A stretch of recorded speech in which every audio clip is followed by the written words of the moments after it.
તો Rajkot range IG Nirlipt રાયની કડક કાર્યવાહી, બેદરકારી દાખવતા પોલીસ કર્મચારીઓ પર તવાઈ બોલાવવામાં આવી છે। રાજકોટમાં પોક્સો અને હત્યાના કેસમાં બેદરકારી દાખવનારા અધિકારીઓને સસ્પેન્ડ કરાયા। વડધારીના તત્કાલીન પીઆઈ એસએન પરમાર, એચએન પરમારને સસ્પેન્ડ કરાયા છે।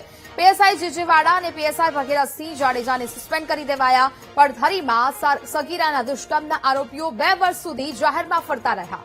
પોલીસ કાર્યવાહી કરે પહેલા જ આરોપીએ પીડિતાની પિતાની હત્યા કરી દીધી હતી। પીઆઈ એસએન પરમારને 15 દિવસમાં બીજી વખત સસ્પેન્ડ કરવામાં આવ્યા છે। થોડા દિવસ પહેલા એસએમસીએ લોધિકા પોલીસ સ્ટેશનમાં દરોડા પાડ્યા હતા અને જ્યાં એસએમસીએ દરોડા પાડતા પીઆઈ એસએન પરમારને બેદરકારી દાખવવા બદલ સસ્પેન્ડ કરવામાં આવ્યા હતા। સંવાદદાતા શનિ ફોન લાઈન પર જોડાયા છે। શનિ, રાજકોટ રેન્જ આઈજી નિર્લિપ્ત રાયે હવે કડક કાર્યવાહી કરી છે। 4 પોલીસ અધિકારીઓ સસ્પેન્ડ થયા છે, શું વિગત? જેટલા વાત કરવામાં આવે, રાજકોટમાં ઘોર બેદરકારી બદલ નિર્લિપ્ત રાયની કડક કાર્યવાહી છે તે જોવા મળી રહી છે।